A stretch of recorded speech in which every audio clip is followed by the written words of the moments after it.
നമസ്കാരം. എല്ലാ മലയാളി വാർത്താ പ്രേക്ഷകർക്കും സ്വാഗതം. ഈ വെഞ്ഞാറമൂട് കൂട്ടക്കൊലപാതക കേസുമായി ബന്ധപ്പെട്ടുള്ള ഏറ്റവും പുതിയ വിവരങ്ങളാണ് പ്രേക്ഷകരോട് നമുക്ക് പങ്കുവയ്ക്കാനുള്ളത്. ഇപ്പോൾ തെളിവെടുപ്പ് പൂർത്തീകരിക്കണം. 3ാം ഘട്ട അവസാന തെളിവെടുപ്പ്. അതായത് ഫർസാനെയും അതുപോലെ തന്നെ അഫ്സാനെയും കൊലപ്പെടുത്തിയ കേസ്, ഷെമിയെ ഉപദ്രവിച്ച കേസ്, ഈ കേസുകളിൽ അഫാനെ കസ്റ്റഡിയിൽ വെഞ്ഞാറമൂട് പോലീസ് കസ്റ്റഡി വാങ്ങി ചോദ്യം ചെയ്തു. ശേഷം ഇന്ന് തെളിവെടുപ്പൊക്കെ നടന്നിരിക്കുകയാണ്. വളരെ ഹൃദയഭേദകമായ കാഴ്ചയാണല്ലേ ഈ തെളിവെടുപ്പിനിടെ നടന്നിരിക്കുന്നത്. മാത്രമല്ല, ഷെമി ഒരു മാധ്യമത്തോട് പ്രതികരിച്ചിരിക്കുകയാണ് അല്ലെ. ആദ്യമായിട്ടാണ് ഷെമിയുടെ ഒരു പ്രതികരണം വരുന്നത്. അപ്പോൾ എന്തൊക്കെയാണ് ഷെമി പറയുന്നത്? ഷെമി ഇപ്പൊ നമുക്കറിയാം 17 ദിവസങ്ങൾക്ക് ശേഷം ആശുപത്രിയിൽ നിന്ന് ഡിസ്ചാർജ് ആയി പകുതി മന്ദിരത്തിലാണ് ഷെമി കഴിയുന്നത്. അപ്പോൾ ഷെമി കഴിഞ്ഞ ദിവസം പോലീസിനോടൊക്കെ ആവർത്തിച്ചതും മജിസ്ട്രേറ്റ് മുന്നിൽ ആവർത്തിച്ചതും തന്നെയാണ് ഈ മാധ്യമത്തോടും വീണ്ടും പ്രതികരിച്ചിരിക്കുന്നത്. താൻ കട്ടിൽ നിന്ന് വീണാണ് പരിക്കേറ്റതെന്ന് ആവർത്തിച്ചുകൊണ്ട് തന്നെയാണ് ഈ ഉമ്മ മകനെ പ്രൊട്ടക്ട് ചെയ്യാൻ ശ്രമിച്ചുകൊണ്ടിരിക്കുന്നത്. അപ്പോൾ ഈ ഒരു മാധ്യമത്തോട് ഒരു ആവശ്യം കൂടെ ഷെമി ഉന്നയിച്ചിട്ടുണ്ട്. അതായത് തന്റെ മകനെ ജയിലിൽ നിന്ന് ഇറക്കണമെന്നാണ് അവർ അഭ്യർത്ഥിച്ചിരിക്കുന്നത്. ഒരു മാധ്യമത്തോട് സംസാരിക്കുകയായിരുന്നു അവര് ഇക്കാര്യങ്ങളൊക്കെ പറയുന്നത്. നടക്കാൻ ബുദ്ധിമുട്ടുണ്ട്, ഞാൻ പറഞ്ഞത് തന്നെയാണ് കറക്റ്റ്, എനിക്ക് പറഞ്ഞ നിലപാടിൽ നിന്ന് ഒരു മാറ്റവും ഇല്ല, അത് ആവർത്തിച്ചുകൊണ്ടിരിക്കുകയാണ്. ഇപ്പൊ നമുക്ക് ആകെ കൺഫ്യൂഷൻ ആവുകയാണ്. ശരിക്കും എന്താണ് സംഭവിച്ചത്? ശരിക്കും പറയുന്നതല്ലേ, ഞാൻ പറയുന്നത് ശരിയാണ്, മറ്റു മാറ്റമൊന്നും ഇല്ല, ഞാൻ കട്ടിലിൽ നിന്ന് വീണത് തന്നെയാണ്, എനിക്ക് അതേ ഓർമ്മയുള്ളൂ. ചില വാക്കുകളാണ്, അതായത് നടക്കാൻ ബുദ്ധിമുട്ടുണ്ട്, ഞാൻ പറഞ്ഞതാണ് കറക്റ്റ്, എനിക്ക് അതേ ഓർമ്മയുള്ളൂ, വീണതാണ്, എനിക്ക് അതേ ഓർമ്മയുള്ളൂ എന്ന് പറയുമ്പോഴേക്കും ചിലപ്പോ ആ ഉമ്മയ്ക്ക് അതേ ഓർമ്മ കാണുള്ളൂ. കട്ടിലിൽ നിന്ന് അങ്ങനെ എന്താ അതേ ഓർമ്മയുണ്ടോ? അല്ല, അഫാൻ ആക്രമിച്ച സമയത്ത് അതല്ലല്ലോ. അഫാൻ പറയുന്നുണ്ട് ഷോള് കൊണ്ട് കഴുത്ത് ഞെരിച്ച ശേഷം ചുമരിലേക്ക് തല ഇടിക്കുകയായിരുന്നു. പിന്നെ എങ്ങനെയാണ് ഈ ഉമ്മ കട്ടിലിൽ നിന്ന് നിലത്തേക്ക് വീഴുന്നത്? മകനെ അതായത് മകനെ ഒരു വിധത്തിലും ജയിലിൽ നിന്ന് എന്താ പറയാ അഴിക്കുള്ളിൽ ആക്കരുത് എന്നുള്ള ഒരു ലക്ഷ്യത്തോടു കൂടിയാണ് ആ ഉമ്മ ഈ ഒരു വാക്ക് തന്നെ, കള്ളം പറയുന്നവർ എപ്പോഴും ഒരൊറ്റ വാക്ക് തന്നെ ആവർത്തിച്ചു കൊണ്ടേയിരിക്കും. അതിലൊരു 10,000 വട്ടം ആവർത്തിച്ചാലും ആ തെറ്റ് അല്ലെങ്കിൽ ആ ഒരു കള്ളമല്ലാതാകുന്നില്ല. ഈ ഉമ്മ ഇപ്പോഴും ആവർത്തിച്ചു കൊണ്ടിരിക്കുന്നത് അത് തന്നെയാണ്. ഞാൻ പറഞ്ഞത് കറക്റ്റാണ്, എനിക്ക് അതേ ഓർമ്മയുള്ളൂ, ഞാൻ കട്ടിൽ നിന്ന് വീണതാണ്, എനിക്ക് സംഭവിച്ചതും അത് തന്നെയാണ്, എന്റെ ഓർമ്മയിലും അതൊക്കെ തന്നെയാണ്. പോലീസ് 2 തവണയാണ് എന്നോട് ചോദിച്ചത്. 2 തവണ എന്നോട് ഇക്കാര്യം പോലീസ് ചോദിച്ചു. എനിക്കന്ന് സ്കൂളിൽ കൊച്ചിനെ കൊണ്ട് വിട്ട കാര്യങ്ങളൊക്കെ ഓർമ്മയുണ്ട്. അത് തന്നെയാണ് ഞാൻ അവരോട് പറഞ്ഞത്. പിന്നെ പറയുന്നുണ്ട്, സാർ എന്റെ കൊച്ചിനെ ഇറക്കാൻ പറ്റുമോ എന്നാണ് ആ മാധ്യമത്തിന്റെ ഉടമയോട് ഷെമി ആവശ്യപ്പെട്ടത്. വീണ്ടും നമ്മൾ ആ പഴയ ചർച്ചയിലേക്ക് തന്നെ വരികയാണ്. അതായത് എന്താ, അമ്മയുടെ മനസ്സ്, അമ്മയുടെ മനസ്സ് ഇപ്പോഴും ആഗ്രഹിക്കുന്നത്. അല്ല, ആ അമ്മയുടെ മനസ്സ് കുറച്ച് കാര്യങ്ങളോട് പറയുന്നുണ്ട്. എന്റെ കൊച്ചിനെ ഇറക്കി തരണം, ഇളയവൻ മരിച്ചുപോയി, എനിക്ക് ഇനി മൂത്ത മകനേ ഉള്ളൂ, അവനെങ്കിലും എനിക്ക് ഇറക്കി തരണം, അവനെ പ്രതീക്ഷിച്ചാണ് ജീവിക്കുന്നത്, അല്ലെങ്കിൽ ഞാൻ എന്നെ എന്തെങ്കിലുമൊക്കെ ചെയ്തേനെ, അവനെ പ്രതീക്ഷിച്ച് മാത്രമാണ് ജീവിക്കുന്നതെന്നാണ് ഈ ഷെമീന ഇപ്പോഴും ആവർത്തിക്കുന്നത്. അതായത് ഇനി ആകെയുള്ള ഒരു പ്രതീക്ഷ ആ മകനാണ്. മകൻ ഇളയ മകനെ കൊലപ്പെടുത്തി എന്ന വസ്തുതയൊക്കെ അറിഞ്ഞിട്ടും അഫാൻ എന്ന മൂത്ത മകനെ അവൻ രക്ഷപ്പെടുക, അല്ലെങ്കിൽ അവൻ തനിക്കരിയിൽ വേണം, ആ മകനെ എനിക്ക് തിരികെ വേണം എന്നൊരു നിലപാടിൽ നിന്ന് ആ അമ്മ മാറിയിട്ടില്ല. നമിക്കണം ആ അമ്മയുടെ മനസ്സിനെ. കാരണം അല്ലെ, ആ ഒരു ചിന്താഗതിയെ അല്ലെ, ആ ഉമ്മ എന്താ പറയാ, ആ വേദനയോട് കൂടിയാണ്, എനിക്ക് ഇനി ആകെ ഉള്ളത് ആ മകൻ മാത്രമാണ്, അവനെങ്കിലും എനിക്കിനി വിട്ടു തരണം, എന്റെ പ്രതീക്ഷ ഇനി അവനാണ്. കാരണം ഇളയ മകനെ കൊലപ്പെടുത്തിയത് അഫാനാണെന്ന് തിരിച്ചറിഞ്ഞു കഴിഞ്ഞു. പക്ഷെ എങ്കിൽ പോലും ഒരിക്കലും അത് ആ അമ്മ എന്താ അംഗീകരിക്കാൻ തയ്യാറായിട്ടില്ല. എന്റെ മകനത് ചെയ്യാൻ കഴിയില്ല, എനിക്കിനി എന്റെ ആ മകനെങ്കിലും വേണമെന്ന് പറഞ്ഞുകൊണ്ട് ആവർത്തിച്ചുകൊണ്ടേ ഇരിക്കുകയാണ് ഷെമീന. ഈ മാധ്യമത്തോട് പ്രതികരിച്ചപ്പോഴും ആ കാര്യം തന്നെ, ആ ഒരു നിലപാടിൽ തന്നെയാണ് നിലനിൽക്കുന്നത്. അല്ല, ആദ്യം ഈ ഹോസ്പിറ്റലിലായിരുന്ന സമയത്ത് ഇളയ മകൻ മരിച്ചുകൊണ്ട് പറഞ്ഞപ്പോൾ ഞാനും അവനൊപ്പം ആത്മഹത്യ ചെയ്യുമെന്നായിരുന്നു ഷെമീനയുടെ നിലപാട്.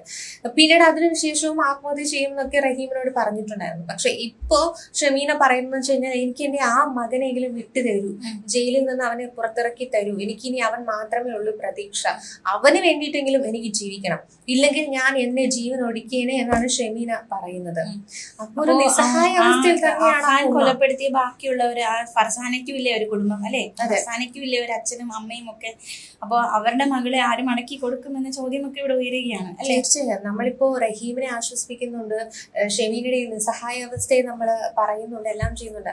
പക്ഷെ ആ ഒരു പെൺകുട്ടിയുടെ കുടുംബത്തിന് നമ്മളൊരു പ്രൈവസി കൊടുത്തുകൊണ്ടാണ് കൂടുതൽ വിവരങ്ങളൊന്നും ഒരു മാധ്യമങ്ങളും റിപ്പോർട്ട് ചെയ്യാൻ ശ്രമിക്കാത്തത്. അപ്പോ ആ പെൺകുട്ടിയുടെ ഒരു വിടവെന്ന് പറയുന്നത് ആ കുടുംബത്തിന് വലിയൊരു വിടവ് തന്നെയാണ്. ആ പെൺകുട്ടി തന്നെയാണ് സ്വന്തമായിട്ട് അധ്വാനിച്ചുകൊണ്ട് ട്യൂഷൻ എടുത്തും മറ്റും ആ പഠനത്തിലേക്ക് മികവ് പുലർത്തിയതും ഒക്കെ ചെയ്തത് ആ കുടുംബത്തിന് ഒരു കൈത്താങ് തന്നെയായിരുന്നു. ഫർസാൻ ആകെ ചെയ്ത് തെറ്റ് അവനെ സഹായിച്ചു എന്നത് മാത്രമാണ്. അഫാൻ ഒരു കടത്തി മുങ്ങി നിന്നപ്പോ തന്റെ മാല ഊരിക്കൊടുത്ത് സഹായിച്ചു. ആ ഒരു 8 തെറ്റ് മാത്രമേ ആ കുട്ടി ചെയ്തിട്ടുള്ളൂ. അതെ, ഇപ്പോ അത് മാത്രമല്ല, റഹീം കഴിഞ്ഞ ദിവസങ്ങളിലൊക്കെ പറഞ്ഞു തന്റെ മക്കളില്ലാത്ത ആ വീട്ടിലേക്ക് തനിക്ക് ഒരിക്കലും പോകാൻ കഴിയില്ല, കാരണം തനിക്ക് നഷ്ടപ്പെട്ടതെല്ലാം അവിടെ നിന്നാണ്. അപ്പോൾ ആ വീട്ടിലേക്ക് പോകാതെ ഇപ്പോൾ അഗതി മന്ദിരത്തിലാണ് ഇവർ കഴിയുന്നത്. അപ്പോൾ ഈ മാധ്യമ സ്ഥാപനത്തിന്റെ ഉടമ ഷെമീനയെ കണ്ട ശേഷം റഹീമിനോട്, അതായത് ഒരു ലഹരിക്കും അക്രമത്തിനുമെതിരായ കേരള യാത്രയിൽ പങ്കെടുത്തുകൊണ്ട് ഈ പിതാവിനോട് പറയുകയാണ്, നിങ്ങൾക്കൊരു വീട് ഞങ്ങൾ നിർമ്മിച്ചു തരുന്നത്. 24 ആണ്, ചാനലിലാണ് ഇത്തരത്തിൽ നമ്മൾ നേരത്തെ പറഞ്ഞത് അല്ലെ. നമ്മളെ കഴിയുന്ന രീതിയിലൊക്കെ നമ്മൾ പരിശ്രമിച്ചിട്ടുണ്ടായിരുന്നു. അപ്പൊ അദ്ദേഹത്തെ ചേർത്ത് നിർത്തേണ്ട ഒരു സമയമാണ് എന്നൊക്കെ നമ്മൾ ഒരു വിലയിരുത്തൽ നടത്തി. തീർച്ചയായിട്ടും കൈത്താങ് തന്നെയാണ്. അതെ, 24 ന്യൂസ് അത്തരത്തിലൊരു കൈത്താങ് നൽകിയിരിക്കുകയാണ്. സന്തോഷകരമായ കാര്യം തന്നെയാണ്. പക്ഷെ അതിനെയും വിമർശിക്കുന്നവരുണ്ട് കേട്ടോ. ഈ ചില കൊലപാതകങ്ങൾ നടത്തിയ അവരെ ആ കുടുംബത്തെ എന്തിനു സഹായിക്കണം, അങ്ങനെ ഒരു മകന്റെ അച്ഛനല്ലേ അത് എന്തിനു സഹായിക്കണം എന്നൊക്കെ പറഞ്ഞിട്ട് പല കമന്റുകളും വരുന്നുണ്ട്. നിങ്ങൾ അവർക്ക് വീട് വെച്ച് കൊടുക്കുന്നെങ്കിൽ ഇന്ന് അഫാന്റെ ഉമ്മുമാക്ക് കൂടി വീട് വെച്ച് കൊടുക്കുക എന്ന തരത്തിലുള്ള ആക്ഷേപ കമന്റുകളൊക്കെ വരുന്നുണ്ട്. ആൾക്കാർ പറയുന്നുണ്ട്. എന്തായാലും അമ്മയെ തല്ലിയാലും 2 പക്ഷമാണല്ലോ. അതുകൊണ്ട് നല്ലതായിട്ട് തന്നെ ഇരിക്കട്ടെ. അത് നല്ലൊരു കാര്യം തന്നെയാണ്. ഇപ്പൊ അവർക്കൊരു കൈത്താങ് കൊടുക്കുക, അവരെ ചേർത്ത് നിർത്തുക, അതൊരു നല്ല കാര്യം തന്നെയാണ്. അതിന് അംഗീകരിക്കാൻ മകൻ ചെയ്ത തെറ്റിന് ആ ഒരു ഉപ്പാനെ എന്തിനാണ് കടന്നാക്രമിക്കുന്നത്? അതിന്റെ ആവശ്യമില്ല. ആ മൊത്തത്തിൽ എല്ലാം തകർന്നു നിൽക്കുന്ന ഒരു എന്താ പറയാ ഒരു മനുഷ്യനാണ് അദ്ദേഹം. സ്വന്തം വീടില്ല, മകനില്ല, മക്കളില്ലെന്ന് തന്നെ പറയാം. ഭാര്യയാകട്ടെ കിടന്ന കിടപ്പ് തന്നെയാണ്. അപ്പൊ പല വിധത്തിൽ എല്ലാ നഷ്ടങ്ങളുമുള്ള ഒരു വ്യക്തിയെ ചേർത്ത് പിടിക്കേണ്ടത് നമ്മുടെയൊക്കെ കടമ തന്നെയാണ്. ഈ പറയുന്ന ഒരു ന്യൂസ് ചാനൽ നടത്തിയിരിക്കുന്നതും അത് തന്നെയാണ്. നമ്മളെ സംബന്ധിച്ച് അവർക്ക് വീഡിയോ വെച്ച് കൊടുക്കാൻ പറ്റില്ല, നമുക്ക് അവർക്കൊരു കൈത്താങ്ങാൻ പറ്റില്ല. അങ്ങനെയുള്ളവർ മിണ്ടാതിരിക്കുക. ആ നല്ല കാര്യത്തെ ചുമ്മാ വിമർശിക്കാൻ നിൽക്കണം. ചെയ്യുന്നവരെങ്കിലും ചെയ്യട്ടെ, എന്തിനാണ് അതിനെ വിമർശിക്കാൻ നിൽക്കുന്നത്? ഏതെങ്കിലും 4 ചുവരിന്മേൽ ഇരുന്നിട്ട് മൊബൈൽ എടുത്ത് 2 അക്ഷരം കുറിച്ചുവിടാൻ ഭയങ്കര എളുപ്പമാണ്. പക്ഷെ അത് പ്രവൃത്തിയിലേക്ക് വരുമ്പോൾ പ്രവർത്തിക്കാൻ കഴിയാത്തവർ മിണ്ടാതിരിക്കുക. അല്ല, നെഗറ്റീവ് കമന്റ് ഒക്കെ പറയാൻ ഭയങ്കര ഉത്സാഹമാണ്. അതെ, ആ ത്വര കുറച്ച് നെഗറ്റീവ് കമന്റ്സിലൂടെയൊക്കെ ഒന്ന് പോകാം. കുറച്ച് കഴിയുമ്പോൾ നമുക്ക് എന്തായാലും അത് പറയാം. അപ്പൊ എന്തായാലും ഈ വീട് വെച്ച് കൊടുക്കാനുള്ള തീരുമാനത്തിനെതിരെയും സംസാരിക്കുന്ന ഒരുപാട് പേരുണ്ട്. അവരുടെ അഭിപ്രായങ്ങളൊക്കെ രേഖപ്പെടുത്തിയിട്ടുണ്ട്. അതിലൊരു കമന്റ്, താങ്കൾ ആലോചിക്കാതെ എടുത്ത തീരുമാനം എന്നാണ് പറയാനുള്ളത് സാർ. അവർക്ക് അവരുടെ വീട്, പിന്നെ അവരുടെ ഉമ്മാടെ 2 വീട്, എന്നിട്ടും സാർ വാടകയ്ക്ക് താമസിക്കുന്ന കുഞ്ഞു മക്കളുള്ള ഒരുപാട് പേർ. പക്ഷെ അവർക്ക് ഇതുപോലെ സ്വാധീനമില്ലല്ലോ. അതായത് അവർക്ക് 2 വീടുണ്ട്. ഉമ്മ ഇപ്പോൾ പോകാൻ പറ്റാത്ത സാഹചര്യത്തിലാണ്. അവർക്ക് 2 വീട് ഓൾറെഡി ഉള്ളതാണ്. ഒരു വീട് പോലും ഇല്ലാത്തവരുണ്ടല്ലോ. അപ്പൊ അങ്ങനെയുള്ളവരെ ഒന്ന് സഹായിക്കണ്ടേ എന്നൊരു ചോദ്യമാണ് ഒരാൾ ഉന്നയിച്ചിരിക്കുന്നത്.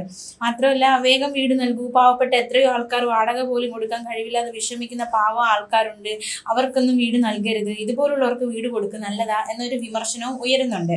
പിന്നെ കൊടുക്ക് ഇനിയും ആ ഉമ്മയും മോനും കൂടെ ആ മനുഷ്യനെ തിന്നിട്ട് അവൻ കുറച്ചുനാൾ കഴിയുമ്പോൾ പുറത്തു വരും, അപ്പോൾ അവനും കൂടി കൂട്ടു നിൽക്കട്ടെ എന്നതടക്കമുള്ള ഒരു വിമർശനങ്ങളും ഒരു വശത്ത് ഉയരുന്നുണ്ട് അല്ലെ. അതെ, ഈ വാപ്പ പറയുന്നുണ്ട് എനിക്ക് പഴയ വീട്ടിൽ മാത്രമല്ല ആ പിതാവിന് ഒരു ജോലി കൊടുത്താൽ മതി ജീവിക്കാൻ എന്ന് പറയുന്നത്.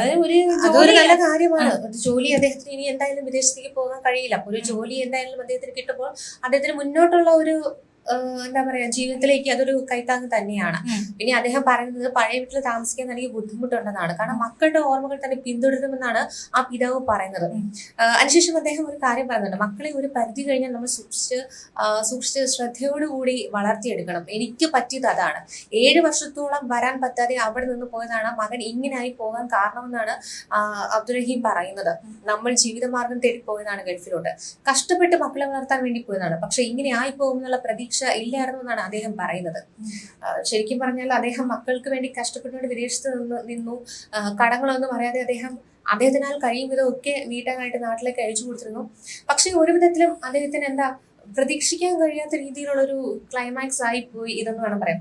ഇന്ന് തെളിവെടുപ്പ് നടന്നു. ആ തെളിവെടുപ്പിനിടയ്ക്ക് തന്റെ മകനെ അദ്ദേഹം നിർവികാരതയോടെ എന്താ പറയാ മൊത്തം പ്രതീക്ഷകളൊക്കെ അറ്റുകൊണ്ട് സങ്കടത്തോടു കൂടി അദ്ദേഹം നോക്കി നിൽക്കുന്ന ഒരു കാഴ്ചയായിരുന്നു ആ തെളിവെടുപ്പിനിടെയൊക്കെ കാണാൻ കഴിയുന്നത്. ആ ഒരു പിതാവിന്റെ ഒരു അവസ്ഥ എന്ന് പറയുന്നത് ഒരു മാതാപിതാക്കൾക്കും അത് കണ്ടു നിൽക്കാൻ കഴിയില്ല. തന്റെ മകനെ ഇത്രയും നാട്ടുകാർക്കിടയിൽ ഒരു പ്രതിയെ പോലെ കൊണ്ടു നടക്കുന്ന ഒരു കാഴ്ച അത് ശരിക്കും എത്രയോ വർഷങ്ങൾക്ക് ശേഷമാണ് കണ്ടുമുട്ടുന്നത്. അതെ, അഫാനെ കണ്ടുമുട്ടുമ്പോൾ അതും ഉള്ള ഈ രംഗമാണ്. ഒരു രീതിയിൽ അത് വളരെ വേദനാജനകമായ കാഴ്ച തന്നെയാണ്. ആ പിതാവിന്റെ മനസ്സ് എന്തുമാത്രം വേദനിക്കുന്നുണ്ടാകും. എത്രയോ വർഷങ്ങൾക്ക് ശേഷം തന്റെ മകനെ ഒരു പ്രതിയായിട്ട് കയ്യിൽ വിലങ്ങുമായിട്ട് കാണേണ്ടി വരുന്ന ഒരു പിതാവിന്റെ അവസ്ഥ, അത് നമുക്ക് ചിന്തിക്കാവുന്നതിൽ അപ്പുറമാണ് ആ ഒരു മാനസികാവസ്ഥ, അല്ലേ? അതെ. അപ്പൊ ഈ ഇന്നത്തെ തെളിവെടുപ്പിൽ ഒരു വേദനയുള്ള കാഴ്ചയായിട്ട് മാറുകയാണ് ചെയ്തത്. അതെ, ഇന്നത്തെ തെളിവെടുപ്പില് ഒരാൾ കമന്റ് ചെയ്തിട്ടുണ്ട്, എല്ലാം മാറ്റി പറഞ്ഞു അഫാനെ, പറ്റുമെങ്കിൽ ഒരു മനോരോഗ സർട്ടിഫിക്കറ്റ് ആക്കിക്കോ, വീടൊക്കെ സെറ്റായി, എല്ലാം നീയും ഉമ്മയും വിചാരിച്ചതുപോലെ തന്നെ നടക്കുന്നുണ്ട് എന്നൊക്കെയാണ് ഒരാൾ കമന്റ് ചെയ്തത്. അങ്ങനെയും ചിന്തിക്കുന്നു. അത്തരത്തിലും ചിന്തിച്ച് പലരും എടുക്കുന്നുണ്ട്. ഒരിക്കലും തീർച്ചയായിട്ടും അങ്ങനെ ഒരു രീതിയിലായിരിക്കില്ല. ആ വാപ്പയ്ക്ക് ഒരു കൈത്താങ്ങി, ഇനി അങ്ങോട്ട് പല കാര്യങ്ങളും ചെയ്യണത് ആ വാപ്പ മാത്രമാണ്. ഒരിക്കലും ഇവരോടൊക്കെ ചോദിക്കണം, നിങ്ങളുടെയൊക്കെ വീട്ടിൽ ഇത്രയും വലിയ ക്രൂര കൊലപാതകങ്ങൾ നടന്നാൽ നിങ്ങൾ ആ വീട്ടിൽ പിന്നെ താമസിക്കും? അതൊരു ചോദ്യം തന്നെയാണ്, അല്ലേ? ഇത്രയും ക്രൂര കൊലപാതകം നടന്ന വീട്ടിലേക്ക് അവരെങ്ങനെ പോകും? അല്ലെങ്കിൽ ആ ഒരു ഭീകര അന്തരീക്ഷം തളം കെട്ടി നിൽക്കുന്ന ആ വീട്ടിൽ അവരെങ്ങനെ ജീവിക്കും? അതൊക്കെ ഒരു ചോദ്യമല്ലേ? അപ്പോൾ ഇങ്ങനെ നെഗറ്റീവ് കമന്റുകൾ, ഒരു നല്ല കാര്യം ഓക്കെ, അതങ്ങനെ തന്നെ ശരി, നിങ്ങൾക്ക് വീടില്ലാത്ത പലരും ഉണ്ടെങ്കിൽ നിങ്ങൾ വീട് വെച്ച് കൊടുക്കൂ എന്നേ പറയാനുള്ളൂ. അപ്പോൾ ശരിക്കും ഈ ഒരു വീട് വെച്ച് നൽകുന്നതിനെയും അവർക്ക് കൈത്താങ്ങാകുന്നതിനെയും വിമർശിക്കാനും ഒരു കൂട്ടരുണ്ട്, അതിനെ കൈയടിക്കാനും ഒരു കൂട്ടരുണ്ട് എന്നതാണ് ഏറ്റവും ശ്രദ്ധേയമായ കാര്യം. അതെ, ആ സാധു മനുഷ്യനെ സഹായിക്കാൻ കഴിയും വിധം എല്ലാ പിന്തുണകളും നൽകണമെന്ന് തന്നെയാണ് ഭൂരിഭാഗം പേരും. ഈ നെഗറ്റീവുകൾ മാത്രം നോക്കിക്കൊണ്ടിരുന്നു കഴിഞ്ഞാൽ ഈ ലോകത്ത് ഒന്നും നടക്കില്ല. ആ സാധു മനുഷ്യനെ കരകയറ്റാൻ എന്തൊക്കെ നമുക്ക് ചെയ്യാൻ പറ്റുമോ അതൊക്കെ ചെയ്യുക. അത് നമ്മൾ ആ വ്യക്തിയാണ്, അല്ലാതെ അഫാനെയോ ആ കൊലപാതകത്തിലേക്ക് പ്രേരിപ്പിച്ച സംഭവത്തെയോ ഒന്നുമല്ല നമ്മൾ പ്രോത്സാഹിപ്പിക്കുന്നത്. അഫാൻ എന്ന വ്യക്തിയെ മാറ്റി നിർത്തിക്കൊണ്ടുള്ള കാര്യമാണ് നമ്മൾ ഇവിടെ പറയുന്നത്. തീർച്ചയായും അവർക്ക് ഒരു പിന്തുണ കിട്ടേണ്ടത് ആവശ്യമാണ്. അത് മെന്റലി ആയിരുന്നാലും ഫിസിക്കലി ആയിരുന്നാലും എല്ലാം ആ ഒരു പിന്തുണ അത്യാവശ്യം തന്നെയാണ്. അഫാന്റെ കുടുംബത്തെ ചേർത്ത് നിർത്തുന്നത് പോലെ തന്നെ ഇപ്പൊ ഫർസാനയുടെ കുടുംബത്തെയും ചേർത്ത് ചെയ്യേണ്ടതാണ്. കാരണം ആ കുടുംബം ആകെ തളർന്നിരിക്കുകയാണ്. അവര് മാധ്യമങ്ങൾക്ക് മുന്നിൽ ഒന്നും ലത്തീഫിന്റെ 2 പെൺമക്കളാണല്ലേ? അതെ അതെ. അപ്പൊ ലത്തീഫിന്റെ കുടുംബത്തെ ആയിരുന്നാലും ആ പെൺമക്കളുടെ ഭാവി ജീവിതം, അപ്പോ അത്തരത്തിൽ 3 കുടുംബങ്ങളാണ് ആശ്രയിട്ട് നിൽക്കുന്നത്. ആ 3 കുടുംബങ്ങൾക്കും കരുതലാകേണ്ടത് അത്യാവശ്യം തന്നെയാണ്. അതെ, എല്ലാവരെയും ചേർത്ത് നിർത്തേണ്ട സാഹചര്യമാണ് അവര് ഇപ്പൊ കടന്നു പോയിക്കൊണ്ടിരിക്കുന്നത്. പിന്നെ ഈ നിലപാടിൽ മാറ്റമില്ലാതെ ഷെമിയുമായിരിക്കുന്നു. കഴിഞ്ഞ ദിവസം ആയിരുന്നാലും പോലീസിനോട് ഷെമി ഒരു ആറ്റിറ്റ്യൂഡിൽ പറയുന്നുണ്ട്, മറ്റാരെ ആക്രമിക്കാൻ എന്റെ മകന് കഴിയില്ല, ഞാൻ കട്ടിൽ നിന്ന് തന്നെയാണ് വീണത്. അപ്പൊ ഇത്രയും വലിയൊരു മുറിവ് ഉണ്ടായത് എങ്ങനെയാന്ന് ചോദിക്കുമ്പോൾ താൻ വീണു, വീണ്ടും താൻ സ്കിപ്പ് ചെയ്ത് വീണു, അങ്ങനെയാണ് ഈ മുറിവ് വലുതായെന്നാണ് പറയുന്നത്. അപ്പോ ഈ അഫാൻ ഈ സത്യങ്ങളൊന്നും പറയാതിരുന്നിരുന്നുവെങ്കിൽ ഇത് വെറും ഒരു ആക്രമണം, അല്ലേ? പറഞ്ഞത് കട്ടിൽ നിന്ന് വീണത് എന്നുള്ള രീതിക്ക് തന്നെ ആ ഒരു നടന്നേനെ. പക്ഷെ ഷെമിയെ മാത്രമേ ആക്രമിച്ചുള്ളൂ, ബാക്കി ആരെയും ഒന്നും ആക്രമിച്ചിട്ടില്ല എങ്കിൽ ഉറപ്പായിട്ട് അഫാന്റെ ഈ ക്രൂരത പുറത്തു വരില്ലായിരുന്നു. അതെ, തീർച്ചയായും. പക്ഷെ ഷെമി ഇപ്പൊ പറഞ്ഞല്ലോ, തനിക്ക് ഇനി ആ മകൻ മാത്രമേ ഉള്ളൂ, അപ്പൊ ആ മകനെ ജയിലിൽ നിന്ന് ഇറക്കി തരണം. തീർച്ചയായിട്ടും ജയിലിൽ നിന്ന് എന്തായാലും ഇറക്കാൻ കഴിയില്ല.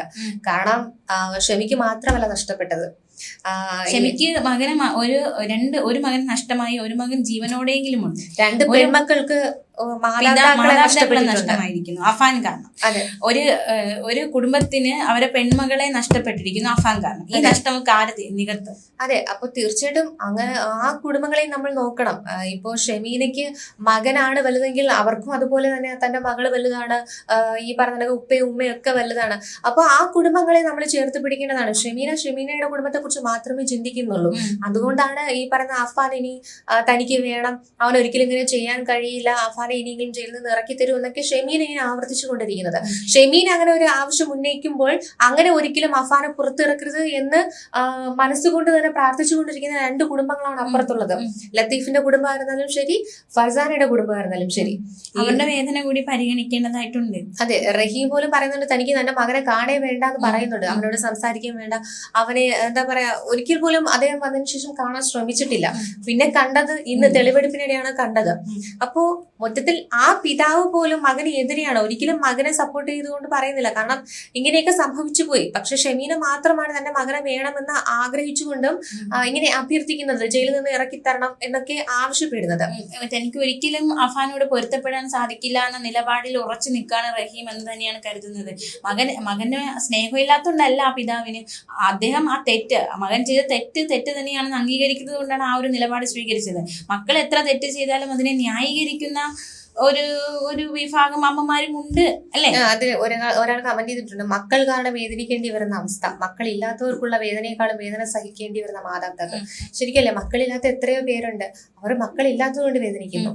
ചില മാതാപിതാക്കളാകട്ടെ മക്കൾ ഉള്ളത് കൊണ്ട് വേദനിക്കും. കാരണം അഫാനെ പോലുള്ള മക്കൾ ഉണ്ടായിക്കഴിഞ്ഞാൽ ഏത് മാതാപിതാക്കൾക്കാണ് സഹിക്കാൻ കഴിയുക? ആ വാപ്പ എന്തൊക്കെ പ്രതീക്ഷകളോട് കൂടിയാണ് എല്ലാം നൽകി ആ മക്കളെ വളർത്തിക്കൊണ്ടുവന്നത്. ആ ഒരു കുഞ്ഞു മകനെ പോലും ഇല്ലാതാക്കുന്ന ഒരു അവസ്ഥയിലേക്ക് എത്തി. അപ്പോ അങ്ങനെ പല വേദനിക്കുന്ന മാതാപിതാക്കളുമുണ്ട്. അതെ.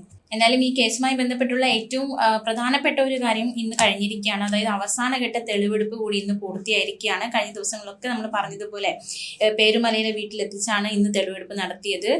അപ്പോൾ ചോദിക്കും, നേരത്തെ പേരുമല വീട്ടിലെത്തി തെളിവെടുപ്പ് നടത്തിയായിരുന്നല്ലോ എന്നൊക്കെ ചോദ്യം വരാം.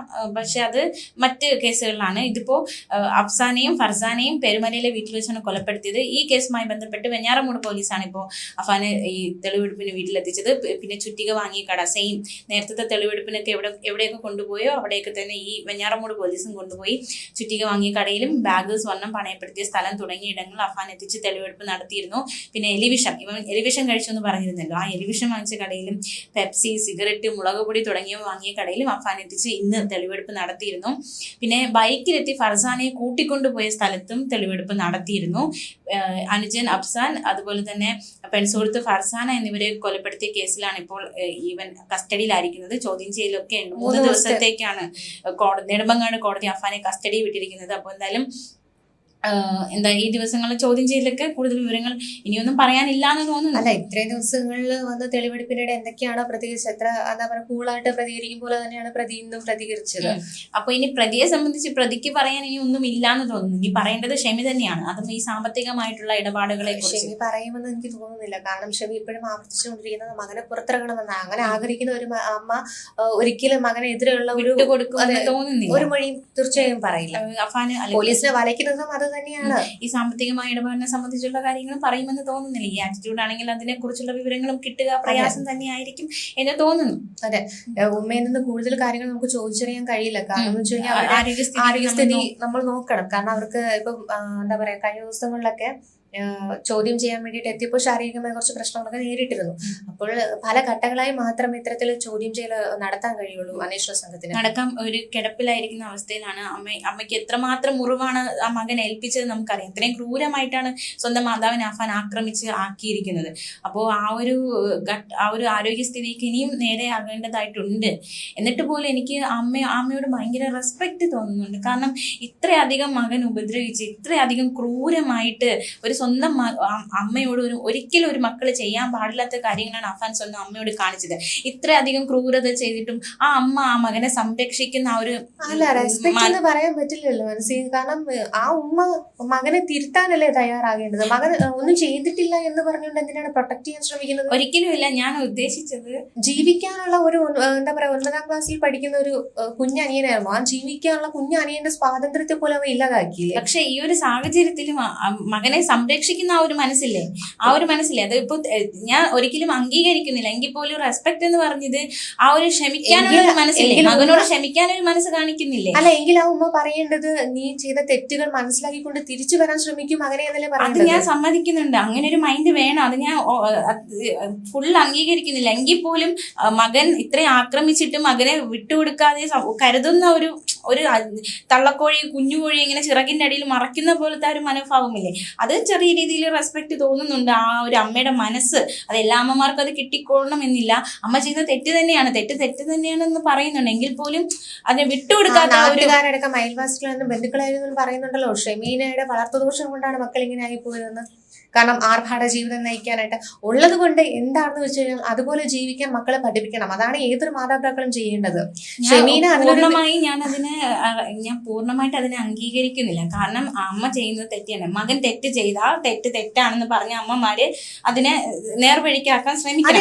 എങ്കിലും ഇവിടെ ഷെമി ചെയ്യുന്നത് അഫാനെ ഇത്രയും ചെയ്തിട്ട് പോലും അഫാനെ സംരക്ഷിക്കാൻ കാണിക്കുന്ന ഒരു മനസ്സുണ്ടല്ലോ. അതാണ് ചോദിക്കുന്നത്. അതാണ് ചോദ്യം ചെയ്യുന്നത്. എന്തിനാണ് മകനെ സംരക്ഷിക്കുന്നത്? മകൻ ചെയ്ത തെറ്റിനെ തെറ്റി എന്ന് പറഞ്ഞ് മനസ്സിലാക്കി മകനെ തിരിച്ചു കൊണ്ടുവരണം. പക്ഷെ ആ മനസ്സ് കാണിക്കുന്നുണ്ടല്ലോ എന്നാണ് ഞാൻ പറയുന്നത്. മകനെ സംരക്ഷിക്കാനുള്ള അല്ലെങ്കിൽ മകനെ വിട്ടുകൊടുക്കാത്ത, മകനെ സ്നേഹിക്കുന്ന ആ ഒരു മനസ്സ് ഈ ഒരു ഘട്ടത്തിലും ഞാൻ പറയുന്നത് അവരെ ആക്രമിച്ച ഒരു മകനാണ്. ബാക്കി കൊലപാതകങ്ങളൊക്കെ മാറ്റി നിർത്തട്ടെ, തന്നെ ഇത്രയും ക്രൂരമായിട്ട് ആക്രമിച്ച ഒരു മകനാണ്. ആ മകനെ വിട്ടുകൊടുക്കാതെ അവർ സംരക്ഷിക്കുന്നുണ്ടല്ലോ എന്ന ആ ഒരു മനസ്സ്, അതിനെയാണ് റെസ്പെക്ട്. ശരി, റെസ്പെക്ട് എന്ന് ഞാൻ പറയുന്നില്ല, ആ ഒരു മൈൻഡില്ലേ, ആ മൈൻഡിനെ ഒന്ന് എല്ലാ അമ്മമാരിലും കാണുമെന്ന് തോന്നുന്നില്ല ഇങ്ങനത്തെ ഒരു മൈൻഡ്. അതേ ഞാൻ ഉദ്ദേശിച്ചുള്ളൂ. റെസ്പെക്ട് ഇല്ല കേട്ടോ, ഞാൻ ജസ്റ്റ് പറഞ്ഞു. ഇന്ന് പിതൃ സഹോദരൻ ലത്തീഫിനെ ഭാര്യ എന്താ പറയാ സാജിദയെ കൊലപ്പെടുത്തിയതിനു ശേഷം വീട്ടിൽ നിന്ന് മടങ്ങിയെത്തിയതിനു ശേഷമാണ് അഫാൻ അഫ്സാനെയും ഫർസാനെയും അടിച്ചു വീഴ്ത്തിയത്. വീട്ടിലേക്ക് കയറിയ വിധവും കൊലപാതക രീതിയും ഒക്കെയാണ് പ്രതി ഇന്ന് പോലീസിന് മുന്നിൽ വിശദീകരിച്ചത്. ഇതിനുശേഷം സ്വർണ്ണ പണയം വെച്ച് ധനകാര്യ സ്ഥാപനത്തിലും പിന്നെ എലിവിഷം വാങ്ങിയ സ്ഥലങ്ങളിലൊക്കെ തെളിവെടുപ്പ് പൂർത്തിയായിട്ടുണ്ട്. അതെ. അപ്പോ ഇനി എന്താ പറയാ, ഇനി എത്രയും വേഗത്തിൽ തന്നെ ഈ കുറ്റപത്രം സമർപ്പിക്കാനാണ് അന്വേഷണ സംഘത്തിന്റെ നീക്കം എന്ന് പറയുന്നത്. കൂടാതെ ഷെമി പലതും പറയാനുണ്ട്. ആ ഷെമി മറയ്ക്കുന്ന രഹസ്യങ്ങളും പുറത്തേക്ക് വരാനുണ്ട്. അഫാനും എന്തെങ്കിലും കൂടുതൽ വെളിപ്പെടുത്തലുകൾ ഇനി വരും ദിവസങ്ങളിലൊക്കെ നടത്തുമോ എന്നതും കണ്ടറിയേണ്ടതാണ്.